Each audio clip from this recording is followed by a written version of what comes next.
같이 말씀 보도록 하겠습니다. 오늘 하나님 우리에게 주신 말씀은 요한복음 12장 20절부터 28절까지의 말씀입니다. 요한복음 12장 20절부터 28절까지의 말씀.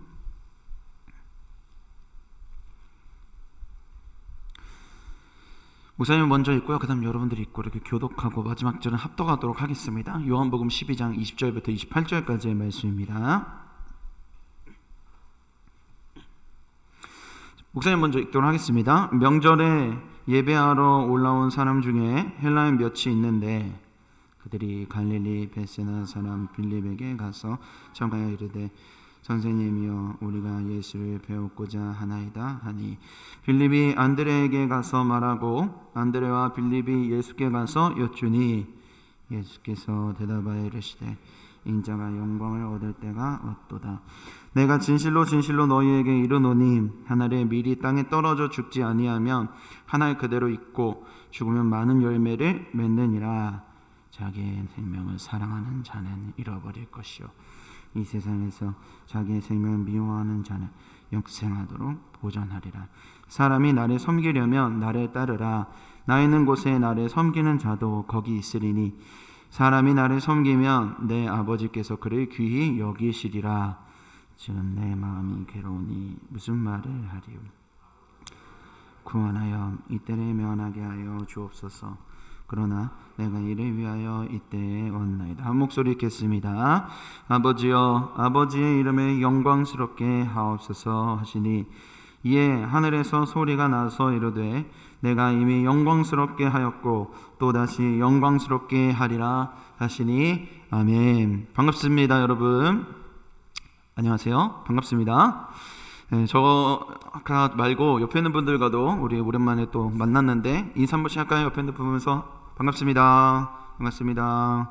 인사하시고 한 번 더 인사할까요? 보고 싶었습니다. 인사하실까요? 네, 보고 싶었습니다. 우리 비대면으로 지금 하고 있는 영상으로 예배드리고 있는 우리 청년분들도 네 반갑고 보고 싶었습니다. 짧게 여러분과 말씀을 나누고자 하는데요. 이대에 왔나이다 라는 제목으로 여러분과 말씀 나누도록 하겠습니다. 인기 프로그램 중에 하나인데요. 놀면 뭐하니 다들 아실 거라 생각해요. 놀면 뭐하니 전 즐겨보는 프로그램인데요. 최근에 이 놀면 뭐하니에서 오징어 게임의 이 깐부 할아버지 아시나요? 그래요. 저만 아는 것 같네요. 깐부 할아버지 오일남 배우님 인터뷰하는 그 회차가 있었어요. 놀면 뭐하니에서 한 10분 정도 이 깐부 할아버지 오징어 게임에 출연했던 오일남 배우를 인터뷰했었는데 그 배우의 인터뷰가 10분 남짓한데 굉장히 울림을 주는 그런 인터뷰였습니다. 여러분 나중에 시간이 되시면 한번 찾아보셔도 좋을 것 같은데요. 유재석이 이렇게 물어봅니다. 요즘 뭐 오징어 게임 흥행하고 글로벌 스타 되시지 않았나요? 기분이 어떠신가요? 이렇게 물어봤어요. 그랬더니 이 오일남 배우분이 이렇게 대답하는 겁니다. 요즘 붕 뜬 기분이지만 조금 내 스스로를 정리하면서 자제심을 가지려고 애쓰고 있습니다. 바로 이런 분위기. 네, 엄청 생각한 건 전혀 다른 대답을 하니까 유재석 이 MC가 상당히 뭔가를 생각하게 되는 그런 대답이었던 것 같더라고요. 이런 말 있잖아요. 물 들어올 때 어떻게 해라? 노져라. 이런 말 있잖아요. 지금 오일남 배우는 어떻게 보면 노년의 배우 생활을 오랫동안 하면서 지금 글로벌 스타가 됐으니까 지금 딱 어떤 때예요? 물이 들어올 때죠. 그럼 어떻게 하겠어요? 노를 저어야 되는 때인 거예요. 그런데 이 오일남 배우님이 하는 말이 내 마음이 좀 붕 떠 있어서 지금 내가 좀 마음의 중심을 지키려고 자제심을 지키고 있다. 이 말이 굉장히 다른 대답으로 와닿았더라고요. 아마 이분이 오랫동안 배우 생활을 하면서 자기가 나름대로 지켜오려고 했었던 이 배우로서의 소신이 있었겠죠. 그래서 이 소신을 놓치지 않으려고 지금 애를 쓰고 있다. 이런 말처럼 들렸습니다. 그 중심을 지키려고 애를 쓰고 있다는 거죠.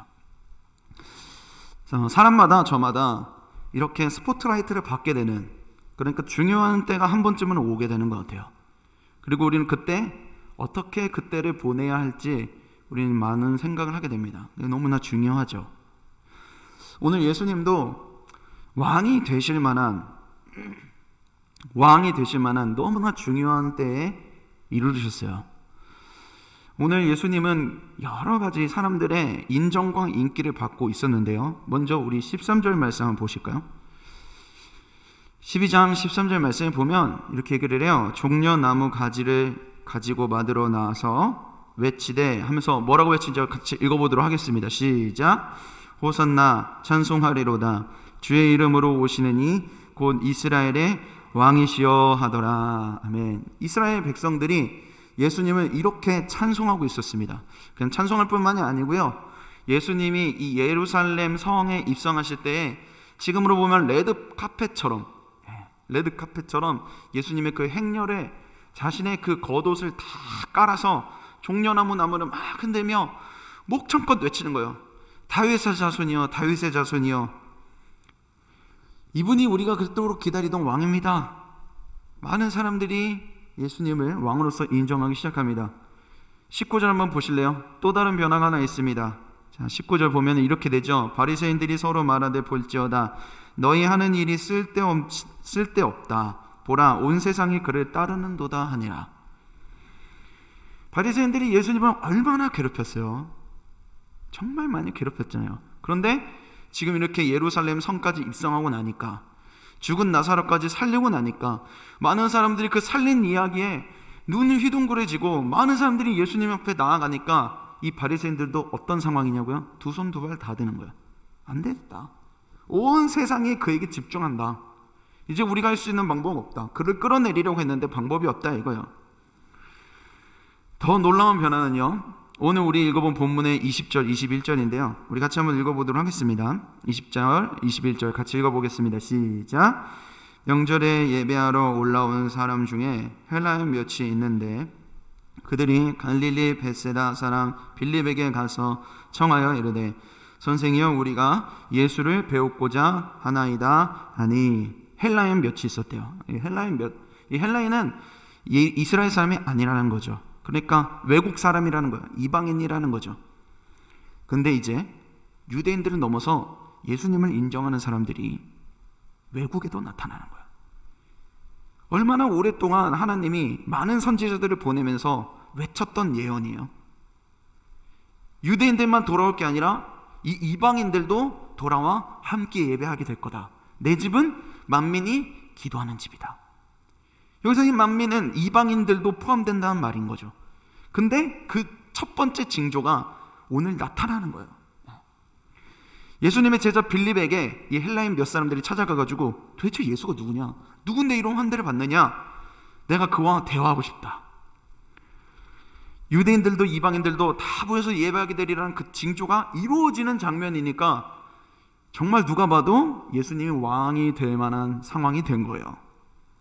유대인도 지지하고 이방인도 지지하고 예수님을 괴롭히던 이 대적하던 이들도 두 손 두 발 다 들은 상황입니다. 그러니까 이제 왕이 될 중요한 타이밍이 됐으니 뭘 하면 되겠습니까?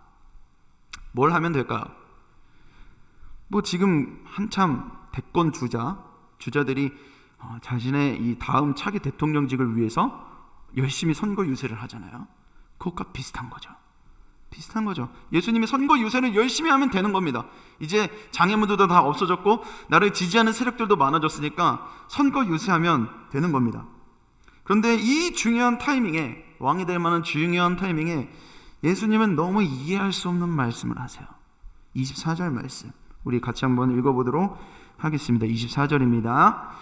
내가 진실로 진실로 너희에게 이르노니 한 알의 밀이 땅에 떨어져 죽지 아니하면 한 알 그대로 있고 죽으면 많은 열매를 맺느니라. 아멘. 여러분, 모든 씨앗은요, 싹이 트이려면 그 씨앗이 썩어야 됩니다. 그 씨앗에서 싹이 터지려면요, 이 씨앗이 자기가 양분이 돼야 돼요. 그래서 싹이 씨앗의 양분을 빨아먹고 어떻게 나옵니까? 씨앗의 껍질을 찢어서 나오죠. 찢어서 이 싹이 터서 나오는 겁니다.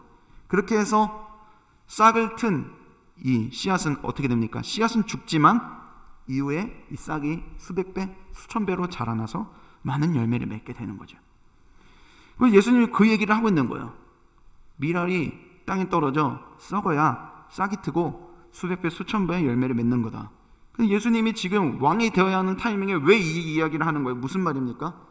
그런 열매들을 보고 싶다면, 그런 열매들을 보기 위해 예수님이 지금 미랄처럼 십자가에 죽겠다는 거예요. 초를 쳐도 이렇게 칠 수가 없죠. 너무 중요한 타이밍인데 이런 얘기를 하는 겁니다. 그리고 예수님에게 이게 너무너무 결연했나 봐요. 너무너무 중요한 일이었나 봐요.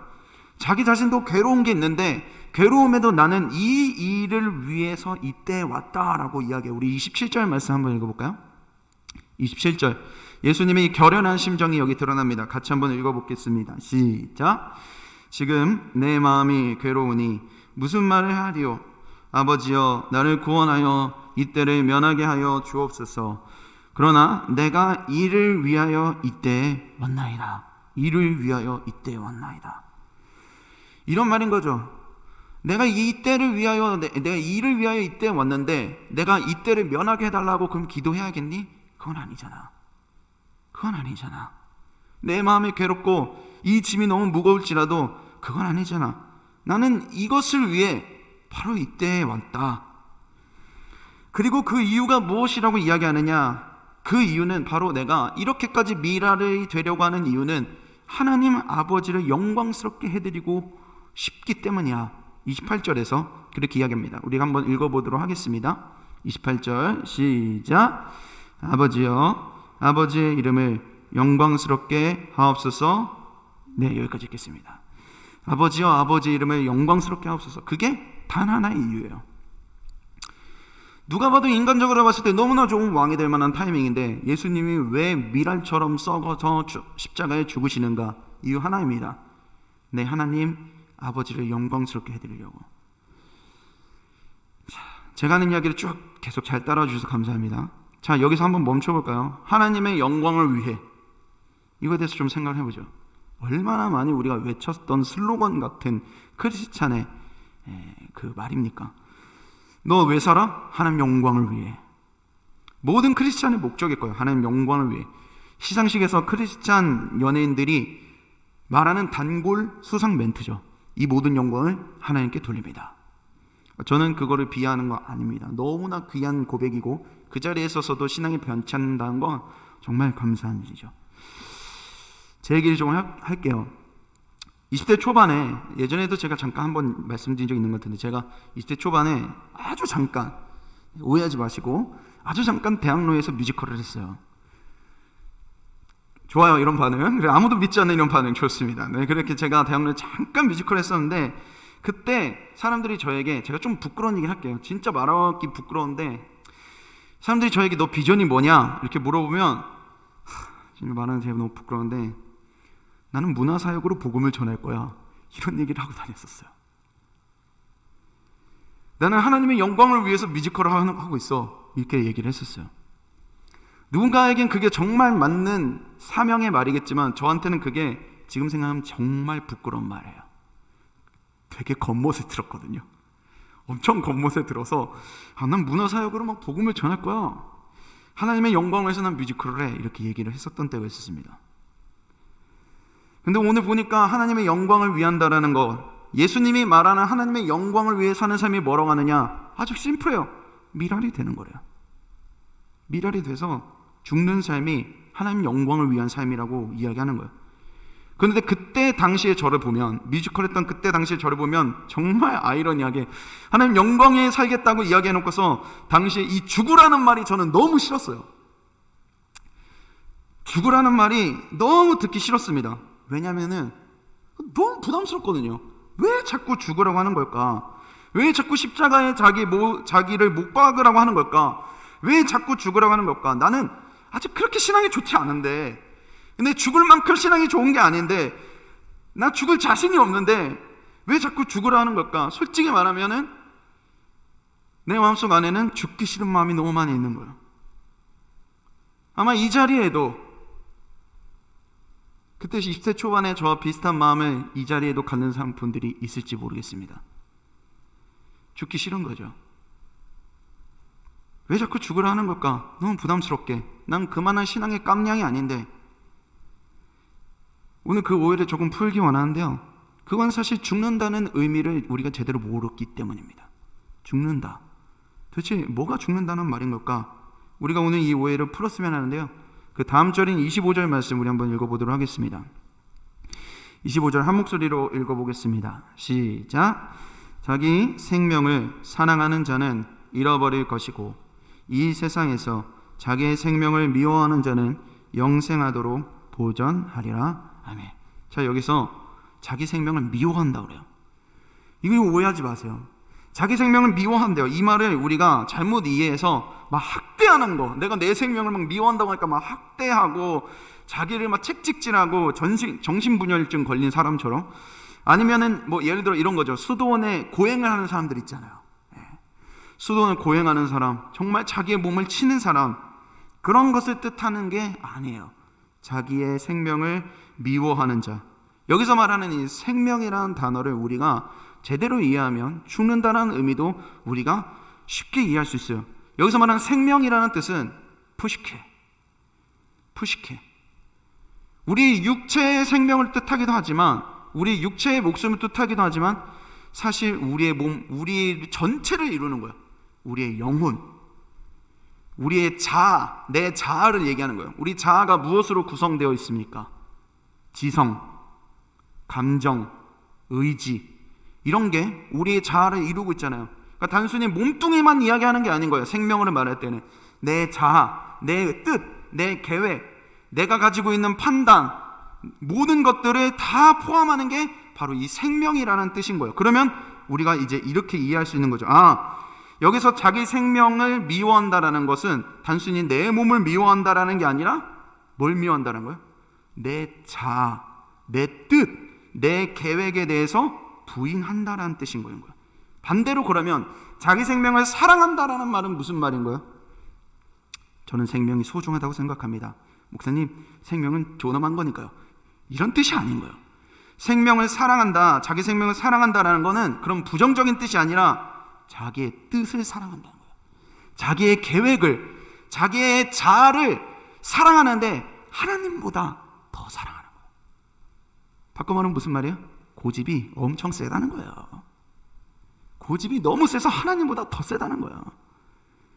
하나님 믿고 있기는 하지만 내 생각, 내 자아, 내 판단, 내 계획, 내 꿈이 바뀌지가 않고 계속 그 안에 계속 있는 거, 이게 자기의 생명을 사랑하는 사람입니다. 그런 사람은 예수님이 영원한 생명을 잃어버린다. 너무나 이 비슷한 표현을요, 예수님은요 베드로와 대화할 때도 한번 이야기하셨습니다.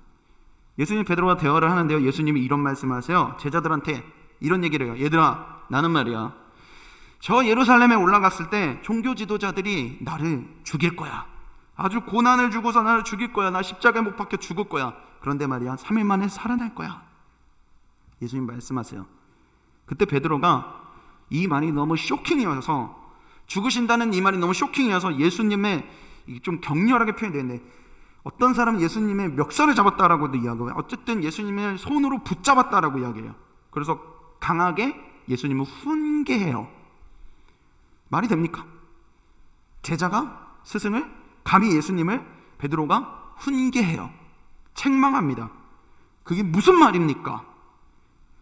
근데 그 당시에 유대인들이 가지고 있었던 통념을 우리가 이해하면 베드로가 이렇게 반응하는 게 당연한 거예요. 그 당시에 유대인들을 포함해서 제자들과 베드로가 다 가지고 있었던 통념은 너무 억울하다 이거예요. 오랫동안 로마의 속국으로 살면서 우리가 나라를 잃은 이 서러움과 억울함이 얼마나 큰데, 그런 가운데서 구원자를 기다리니까 그 구원자는 다윗의 후손이래요. 다윗을 생각해 보니까 얼마나 강한 왕이에요. 얼마나 전쟁에 능한 왕이에요. 그러니까 우리의 이 서러움을 다 없애주는 다윗의 후손, 전쟁에도 능한 영웅일 거야 라고 착각하기 시작하는 거예요. 예수님이 예루살렘 성에 들어가서 많은 사람들이 그 행렬을 환호하며 다윗의 자손이여, 다윗의 자손이여 라고 찬양했을 때에도 그런 의미인 거예요. 전쟁의 영웅이여, 전쟁의 영웅이여, 우리를 로마로부터 해방하소서, 이런 뜻이라는 거죠. 그런데 베드로의 입장에서 이 얘기를 예수님께 듣는 거예요. 전쟁을 하지도 않았는데, 이기지도 않았는데, 여전히 우리는 서러운데 예수님이 죽으시거라는 거예요. 오? 이거 우리가 생각했던 시나리오가 아닌데, 예수님 죽으시면 안 되는데 왜 죽으신다라는 거지? 왜 자꾸 죽으신다라는지 이게 화가 나는 겁니다. 예수님 앞에 강하게 책망하는 거예요. 하지만 예수님이 이 땅에 오신 것은요, 야망 때문이 아니죠. 헛된 야망 때문에 이 땅에 오신 게 아니에요. 예수님이 이 땅에 오신 건 우리의 모든 죄와 허물을 자신의 생명으로 덮기 위해 오신 거예요. 우리의 죄와 허물을 자신의 십자가 사랑으로 다 덮어서 고쳤을 수 없는 우리를 새롭게 하기 위해 예수님이 오신 거예요. 그런 누군가의 한낱 야망 때문에 오신 게 아니란 말이죠. 그래서 이 베드로의 책망에 예수님이 대답을 하세요. 뭐라고 대답하시느냐? 우리 마태복음 16장 23절 말씀 우리 같이 한번 읽어보도록 하겠습니다. 마태복음 16장 23절 한 목소리 읽어보겠습니다. 시작. 예수께서 돌이키시며 베드로에게 이르시되 사탄아 내 뒤로 물러가라. 너는 나를 넘어지게 하는 자로다. 내가 하나님의 일을 생각하지 아니하고 도리어 사람의 일을 생각하는도다 하시고. 아멘. 예수님이 베드로를 책망하는데 뭐라고 책망하십니까? 베드로야, 너는 사탄이냐? 사탄이 하는 일이나 하고 있구나. 너는 지금 하나님의 일을 생각하지 않고 무슨 일을 생각한다? 누구의 일을 생각한다? 사람의 일. 너는 지금 사람의 일을 생각하고 있구나. 사탄아 물러가라. 그러면서 예수님이 이어서 이렇게 얘기하세요. 마태복음 16장 25절 말씀 읽어보겠습니다. 시작. 누구든지 제 목숨을 구원하고자 하면 잃을 것이요 누구든지 나를 위하여 제 목숨을 잃으면 찾으리라. 우리가 오늘 살펴보고 있던 본문과 너무 흡사하죠. 자, 여기서 그대로 보여주세요. 여기서 말하는 목숨을 구원하고자 하는 사람은 잃을 것이고 목숨을 잃은 사람은 다시 찾을 것이라고 얘기하는데요, 여기서 말하는 목숨도 푸시케입니다. 푸시케. 여기서 말하는 목숨, 우리 아까 찾아봤던 푸시케요.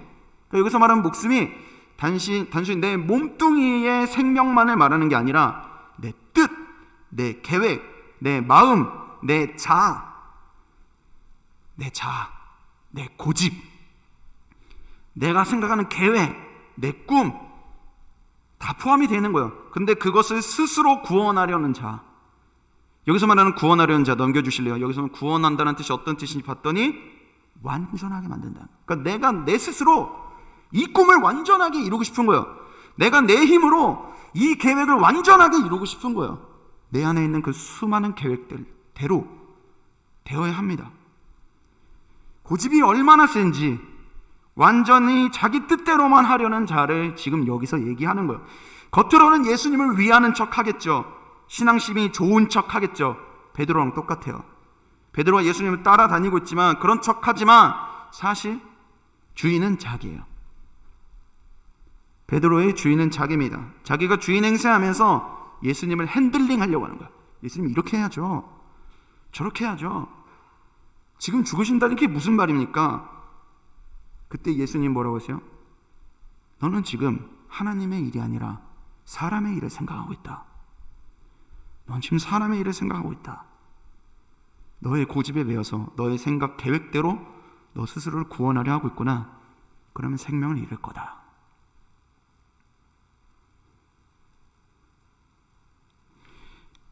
목사님 20대 초반에 뮤지컬로 복음을 전하겠었다고 했던 이 멋진 비전은 지금 얘기한 이 기준에서 보면 순전히 가짜 비전인 거예요. 나를 위한 나의 계획인 거죠. 가짜 비전인 거예요. 감사하게도 나중에 그 뮤지컬 했던 감독님이랑 사이가 틀어졌어요. 그래서 제대로 페이도 못 받고 갑자기 이제 뮤지컬을 이제 끝나게 됐어요. 그때 근데 제가 얼마나 어렸으면 하나님을 그렇게 원망했어요. 하나님이 이럴 거면 처음부터 시키지를 마시든가. 왜 이걸 시켜놓고서 이제 와서 못하게 하시는 겁니까? 이게 무슨 뜻이에요? 하나님 뜻이 뭡니까? 당장 말하세요. 이렇게 제가 반응이 있었어요. 지금 생각해보면 나의 자아와 나의 고집이 얼마나 빳빳이 살아있었던 가짜 비전이었는지, 하나님을 등에 업고서 제가 빛나고 싶었던 거예요. 미랄처럼 죽는 건 싫고 빛나는 건 좋고 하나님의 비전이랍시고 그렇게 살았었던 모습인 거죠. 미랄처럼 죽는다, 미랄처럼 땅에 떨어져 죽는다라는 건 그냥 내 몸뚱이 쳐서 죽인다는 뜻이 아닌 거예요. 고행한다는 뜻이 아니에요. 나의 계획, 나의 뜻, 나의 자아를 내려놓고 하나님의 계획을 신뢰하고 하나님의 뜻을 신뢰하고 거기에 나를 맡기는 거예요. 순종하는 거예요. 더 이상 재고 따지지 않고 그 앞에 내가 한 걸음 내딛는 거, 그게 십자가 지는 것, 그게 미랄이 되는 거죠. 특별히 예수님은 오늘 본문에서 무엇보다도 이때 타이밍, 하나님의 시간표에 대해서 이 예수님은 순종하세요. 다른 어떤 것보다 이 하나님의 때, 하나님의 시간표에 순종하십니다. 지금 예수님이 어떤 타이밍이라고 제가 배경을 설명해 드렸어요. 가장 스포트라이트 받는 때예요. 가장 인기가 있고 누가 봐도 대적들도 다 두 손 두 발 다든 이제 왕이 되면 되는 그 가장 적당한 때인데, 그때 예수님이 미랄이 되시는 거예요. 꼭 십자가야만 했을까? 너무 좋은 기회인데, 인간적인 생각이 얼마나 많이 들 수 있는 때요. 너무 좋은 기회인데 꼭 이렇게 끝을 맺어야 하는 걸까? 다른 방법도 있지 않을까? 그렇게 할 때 예수님이 하나님 아버지께, 하나님 아버지의 뜻에 순종하는 거예요. 그리고 말해, 내가 이 일을 위하여 이때에 왔나이다. 내가 이를 위하여 이때에 왔나이다. 자, 아마 이 자리에 앉아있는 대부분의 여러분들이 다 이런 고민들을 할 거예요. 예수님 따라가는 게 뭘까? 미랄처럼 사는 게 뭘까? 십자가 따라가는 게 뭘까? 한 번쯤 고민해봤을 여러분이라면 이 부분에 대한 고민들이 여러분에게도 분명히 있을 겁니다. 그런데 우리가 이런 고민들은 많이 하지만 나의 아킬레스건과 같이 건드리시지 않으셨으면 하는 부분들은 우리 꼭 제외를 시켜요. 미랄되는 거 목사님 좋아요. 근데 우리가 꼭 타이밍은 내가 원하는 대로 하려고 그래요. 타이밍. 하나님이 지금 섬기는 게 맞대요. 지금 미랄이 되는 게 맞대요. 그런데 나는 아니야. 하나님 아니야. 미랄 되는 건 알겠는데, 그게 앞으로 나의 사명인 건 알겠는데, 지금 지금은 아닙니다. 지금은 섬길 만한 타이밍이 아니에요. 지금 미랄이 될 만한 때가 아니에요. 조금만 더 누리다가 조금만 더 회복하면, 저 충분히 지금까지 섬겼거든요. 이제는 아니지 않을까요? 미랄이 되고는 싶은데 타이밍은 내가 원하는 대로 한다면 그건 미랄이 아닐 겁니다. 그리고 타이밍을 따진다는 건 사실 장소와 사람도 내가 따지고 있다는 거예요. 이 타이밍에 저 사람한테요? 이 타이밍에 여기서요? 이때 이 사람을 위해 제가 미랄이 되라고요? 저 사람 제가 그렇게 해도 알아주지도 않는데 제가 하라고요? 제가 아무리 해봤는데 열매도 없는데 하라고요? 아무리 했는데 상황도 바뀌는 게 없을 게 눈에 뻔한데, 가능성이 없어 보이는데, 소망이 없는데 미랄이 되라고요? 근데 여러분, 그렇게 따지면은요, 예수님 사역이, 예수님 인생이 제일 삼류 인생이에요. 그렇게 따지면 예수님 인생이 가장 삼류 인생입니다. 예수님 고생은 고생대로 다 하셨잖아요. 얼마나 비효율적으로 사셨습니까? 예수님 태어나셨던 장소가 어디예요, 여러분? 어디에 태어나셨죠? 마구간에 태어나셨죠? 마구간에 태어난 것부터가 고생이야. 그런데 성경에 그런 말이 있죠. 예수님 평생 사역하면서 머리 둘 곳조차 있었다 없었다? 베개 하나도 없는 거예요. 머리 둘 곳도 없는 거예요. 그리고 평생 고생하면서 사역하시다가 그 인생의 마지막조차 비참하게 저주받은 십자가를 지셨어요.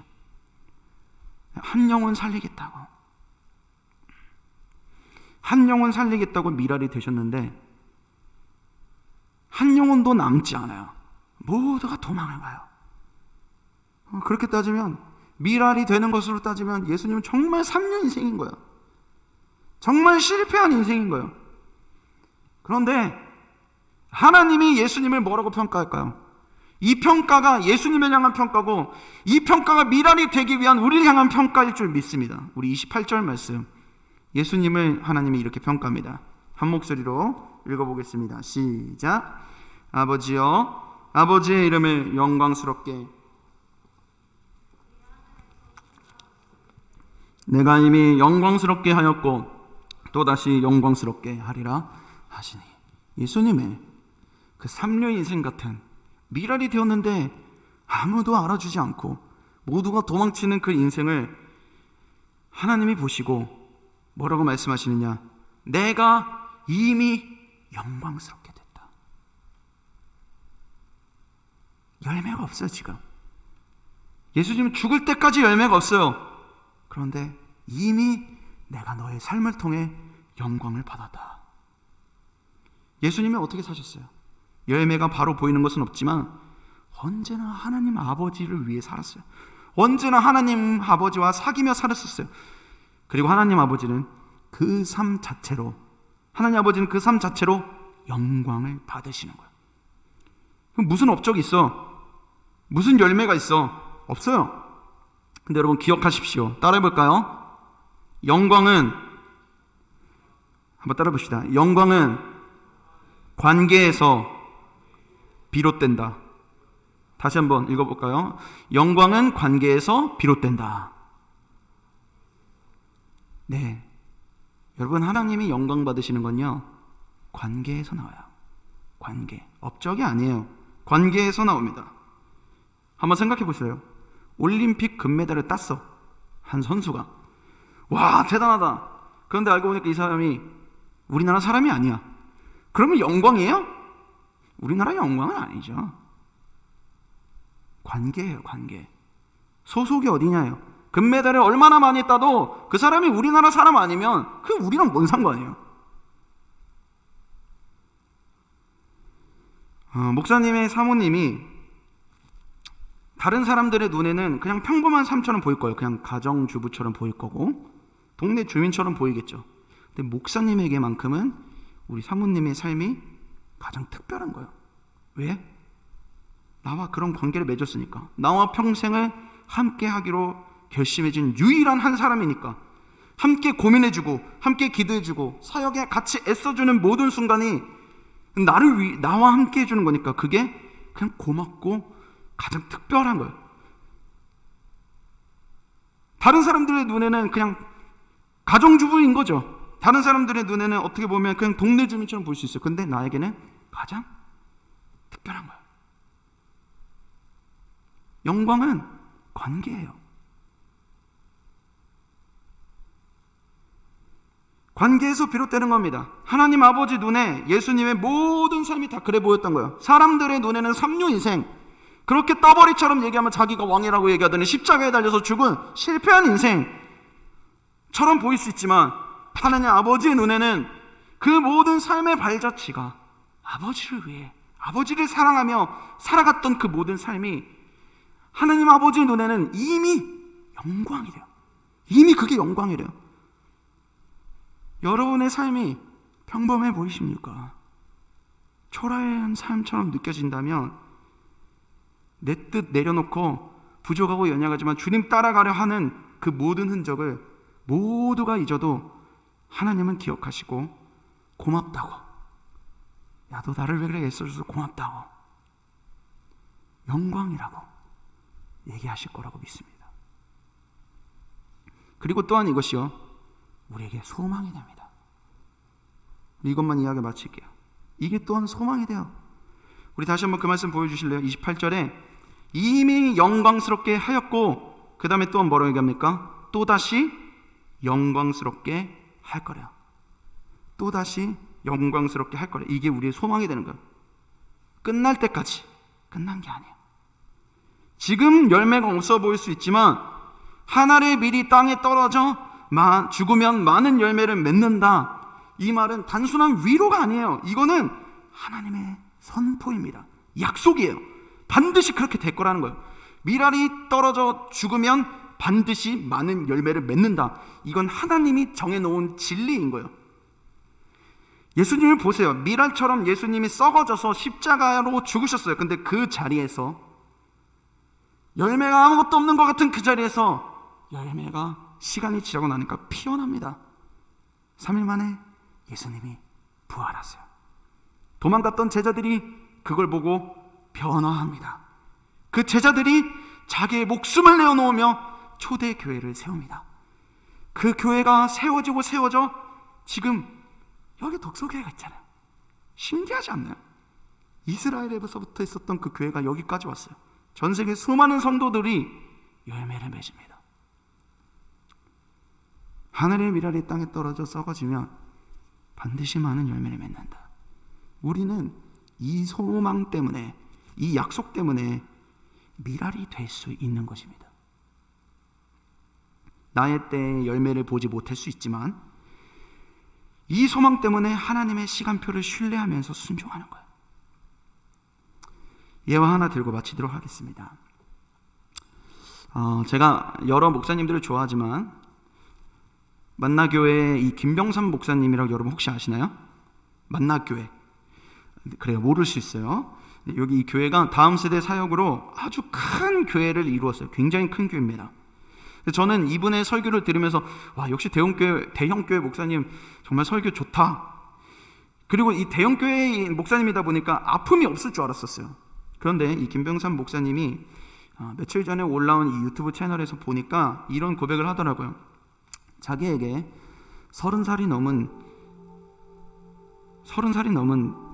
딸이 있는데 이 딸이 장애를 가지고 있대요. 태어났을 때 그때는 멀쩡했는데 약 부작용으로 인해서 후천적으로 지적 장애가 찾아왔대요. 그렇게 30년이 넘는 세월을 이 목사님이 사모님과 돌본 거예요. 얼마나 억울해요. 정상으로 태어났는데 부작용으로 장애를 얻고 살아간 거예요. 목사님 그랬대요. 하나님 살려주셔서 감사하지만 너무 힘듭니다. 주변에서 너무나 쉽게 얘기했대요. 뭐라 얘기하냐면 그런 딸을 데리고 네가 어떻게 목회를 하겠냐, 그런 딸을 고쳐달라고 기도해야지. 정말 상처가 되는 말이죠. 그래서 목사님이 정말 많이 기도했대요. 하나님 내 딸을 고쳐주세요. 내 딸을 고쳐주세요. 하나님 내 딸을 고쳐주세요. 셀 수 없이 기도했대요. 그런데 고쳐주시지 않더라는 거예요. 그러니까 나중에는 기도하면서 기도가 바뀌더래요. 왜 고쳐주지 않으시는 거죠? 왜 고쳐주시지 않는 거죠? 왜 제게 이런 상황을 겪게 하시는 거죠? 그렇게 해서 오랜 세월이 지나고 난 다음에서야 이 목사님이 알게 된 게 있었대요. 뭐냐? 딸의 장애가 바뀌지는 않지만 딸을 통해 하나님 나를 바꾸셨구나. 딸의 장애가 바뀌지는 않았지만 딸을 통해 나를 바꾸셨구나. 전에는요, 이 목사님이 이렇게 목회를 했대요. 노력하면 다 잘 되는 거잖아. 노력하면 다 할 수 있어. 엘리트 중심처럼 생각했대요. 예수 믿는 사람들 예수 믿고 노력하면 이렇게 잘 돼. 그 잘 되는 모습을 보여주고 싶어 했었다라는 거예요. 그런데 자기 딸을 얻으니까 노력을 해도 되지 않는 게 너무 많은 거예요. 그러면서 하나님이 목사님의 눈을 바꾸시는 거죠. 딸을 통해서 도움이 필요한 사람들을 향해서 비로소 시선이 가게 됐대요. 그리고 정말 교회가 해야 되는 건 엘리트를 만드는 게 아니라 도움이 필요한 그들을 정말 품어주는 게 교회가 해야 되는 일이라는 걸 알게 되셨다고요. 내 딸을 통해서 자식으로 인해서 아파하는 부모들의 그 심정이 눈에 들어오게 됐대요. 비로소. 그러니까 이 딸을 통해 이 목사님의 목회가 완전히 바뀌게 된 거예요. 저는 항상 이 김병삼 목사님 설교를 들으면서 이 목사님은 설교를 그렇게 잘하는 게 아닌데 왜 이렇게 따뜻할까? 근데 제가 이 간증을 듣고 나니까 이해가 되더라고요. 얼마나 치열하게 살았을까? 하나님 앞에 얼마나 치열하게 엎드렸을까? 하나님 앞에서 어떻게 내가 목회를 해야 될까? 성도들을 바라보는 눈을 하나님이 얼마나 치열하게 바꾸셨는지를 이해가 되니까 이분의 설교가 와닿는다. 사랑하는 여러분, 지금 우리를 이 공동체에 부르신 것 하나님의 시간표 안에 있는 가장 완벽한 타이밍인 줄 믿습니다. 저와 여러분을 하나님 만나게 하신 것, 저 부족해요. 정말 부족합니다. 그렇지만 우리 만나게 한 것 하나님의 완벽한 타이밍인 줄 믿습니다. 지금 이 코로나 시기 너무나 거칠고 고독하고 정말 미랄 같고 광야 같은 코로나 시기지만 이때 흘렸던 눈물들과 이때 주님께 드렸던 기도들을 주님이 다 기억하시고 말씀하세요. 그 이후에 열매가 없어도 내가 이미 영광을 받았다. 내가 너의 눈물로 영광을 받았다. 내가 너의 신음으로 영광을 받았다. 그리고 내가 또다시 영광이 되게 할 것이다. 이 고백이, 이 신앙이 고난 가운데도 여러분 가운데 있기를 주의 이름으로 간절히 축원합니다.